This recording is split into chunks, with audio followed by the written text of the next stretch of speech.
आज हम सॉल्व करेंगे आईबीए जेएसटी टेस्ट का मैथमेटिक्स क्वेश्चन। ये टेस्ट 10 अप्रैल 2026 को हुआ था। सबसे पहला सवाल था उसमें, smallest number that is divisible by all the given numbers is called.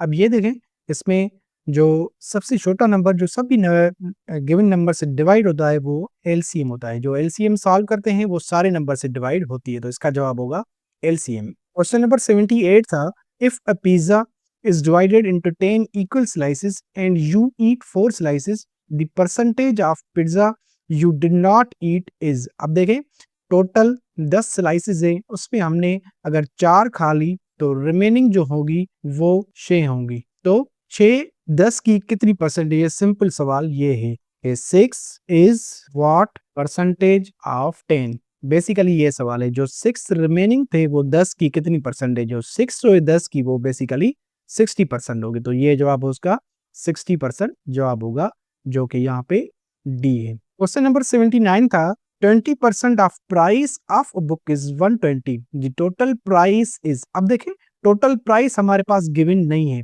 तो उसको हम सपोज करेंगे x। तो सवाल क्या है कि 20% of x is equal to 120। अब हमें यहाँ पे x की वैल्यू फाइंड करनी है। तो 20% को हम सिंप्लीफाई करके लिखें तो वो ऐसे लिख सकते हैं हम 20/100। ऑफ को हम लिखते हैं मल्टीप्लाई, एक्स को हम सेम लिखेंगे, 120 हम सेम लिखेंगे। ओके, यहां से अगर हम 20 और 100 को डिवाइड करें तो ये सिंप्लीफाई होगा 1/5 से। तो इक्वेशन बनेगी 1/5 into X is equal to 120। यहाँ पे अगर हम एक्स की वैल्यू फाइंड करें तो हो जाएगा 120 इंटू 5, और इसको मजीद सिंप्लीफाई करें तो इसका जवाब होगा 600। तो x की वैल्यू हमारे पास आई 600, जो इसका ए जवाब है। क्वेश्चन नंबर 80 था, in a bag the ratio of red to blue marbles. अब देखें, पहले रेड गिवन है तो रेशो में पहले आर लिखेंगे, R ratio blue B is equal to 3:2। ये हमारे पास गिवन है, रेड टू ब्लू रेशो है 3:2। If there are 21 red marbles the blue marbles are. अब ये देखें, यहाँ पे रेड मार्बल्स की वैल्यू गिवन है, टोटल मार्बल्स की वैल्यू गिवन नहीं है, मतलब आर बराबर है 21 के। अब देखिए, टोटल मार्बल हमारे पास गिवन नहीं है, उसको हम सपोज करेंगे एक्स। अब यहाँ पे ये जो रेशो होता है इसको हम ऐसे सॉल्व करेंगे, इन दोनों को हम प्लस करेंगे, ये हो जाएगा 5। अब देखें, ये 3 जो है वो आर की वैल्यू है और 2 जो है वो बी के हिसाब से है। तो जो बी आर का रेशो होगा वो होगा 3/5, और जो बी का रेशो होगा वो होगा 2/5।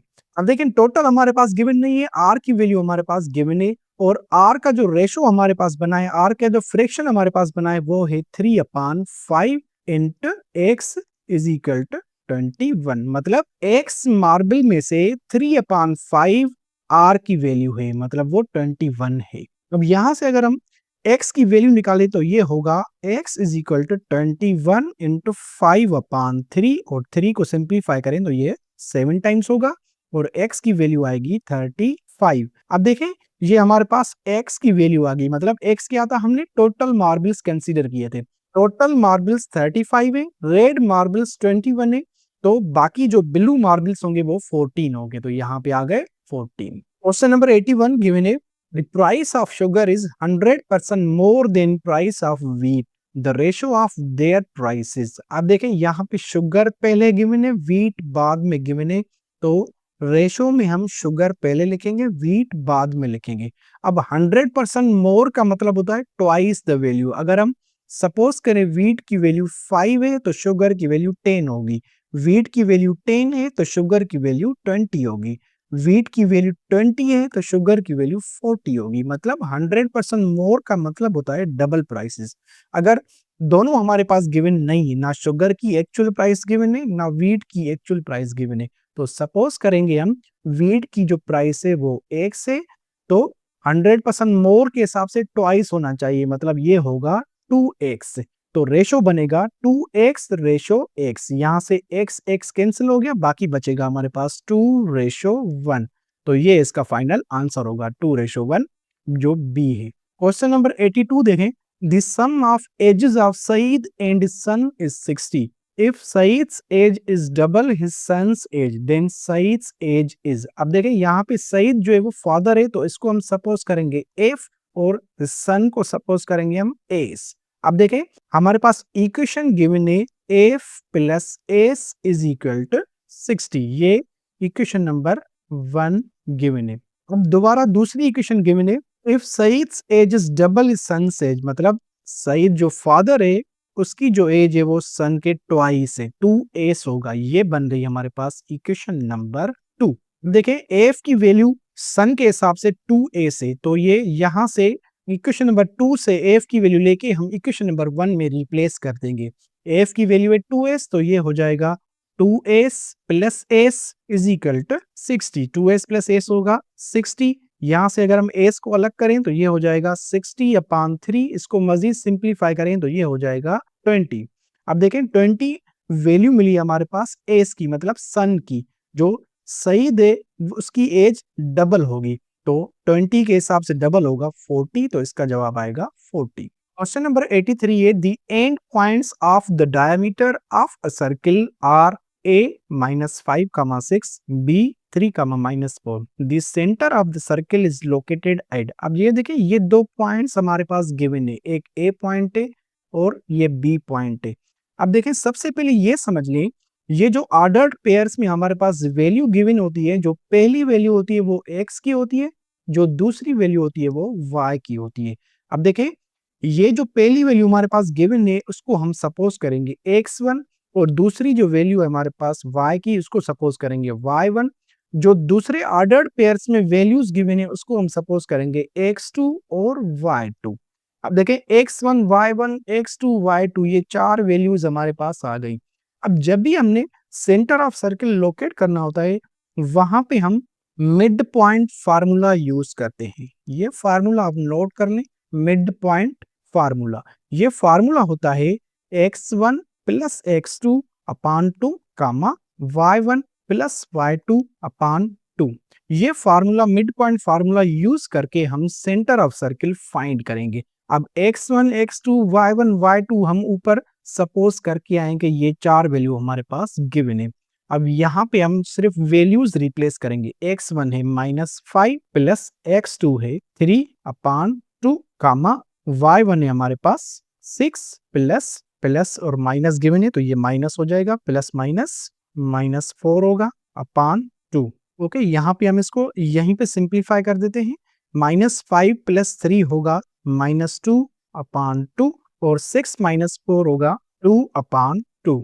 ओके, इसको मजीद सिंप्लीफाई करें तो ये होगा -1 कामा 1, जो बी आंसर है, इसका जवाब होगा बी। क्वेश्चन नंबर 84 है the distance around a two dimensional closed shape is called. अब देखें टू डायमेंशनल क्लोज्ड शेप के जो टोटल डिस्टेंस होता है, जैसे हम रफ फिगर यहाँ पे बना लें, एक रफ फिगर है, तो ये जो इसका यहाँ से यहाँ तक, यहाँ से यहाँ तक, यहाँ से यहाँ तक, ये जो बाहरी साइड वाला, ये जो बाहर की साइड वाला जो डिस्टेंस होता है इसको बोलते हैं हम डिस्टेंस अराउंड अ टू डायमेंशनल क्लोज शेप।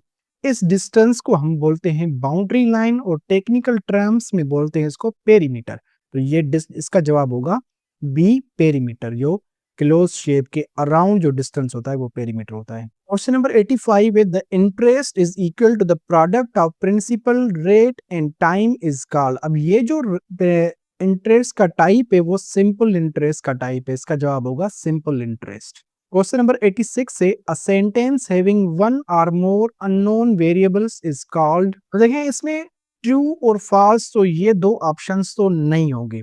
अब देखें ओपन और क्लोज का क्या मतलब होता है। ओपन सेंटेंस का मतलब होता है जिसमें कोई वेरिएबल्स गिवन हो जिसके मुख्तलिफ आंसर्स आ सकते हैं, जैसे x plus 1 is equal to 1 या x plus y is equal 3, इसके मल्टीपल आंसर्स हो सकते हैं। क्लोज सेंटेंस का मतलब होता है ट्रू या फैक्चुअल आंसर्स, जो जिसके आंसर्स एक ही हो सकते हैं, जैसे 2 प्लस 2 इज इक्वल टू 4। अब देखिए 2 प्लस 2 हमेशा 4 ही होगा, कभी 5 या 3 या 1 कभी नहीं होगा। तो ये जिसपे कोई भी वेरिएबल्स गिवन ना हो, एक ट्रू आंसर हो, तो उसको बोलते हैं हम क्लोज्ड सेंटेंस। और जिसमें वेरिएबल्स शामिल हो, जिसके मल्टीपल आंसर्स आ सकते हैं, उसको बोलेंगे हम ओपन सेंटेंसेस। तो इसका जवाब होगा ओपन सेंटेंस। क्वेश्चन नंबर 87 है, two events with equal chances of happening are called. अब देखें, सिंपल और डिसजॉइंट इवेंट नहीं होगी, इक्वली लाइकली इवेंट्स और इक्वल इवेंट्स, ये दोनों सिमिलर आंसर हैं, इन दोनों में से कोई एक हो सकता है। इक्वल इवेंट्स का मतलब है दो इवेंट्स बराबर हो, सेम हो, दोनों एक ही इवेंट है। इक्वली लाइकली का मतलब है दो अलग अलग इवेंट हैं और दोनों के होने के सिमिलर चांसेस हैं। इक्वल इवेंट्स का मतलब है same events, equally likely events का मतलब है different different events with same chance of happening. ये आंसर है डिफरेंट इवेंट्स का, मतलब यहाँ पे जो क्वेश्चन गिवन है उस हिसाब से सी आंसर होगा। इक्वली लाइकली इवेंट्स, दो अलग अलग इवेंट्स हो और दोनों के होने के इम्कान जो है वो सेम हो तो उसको बोलते हैं हम इक्वली लाइकली इवेंट्स।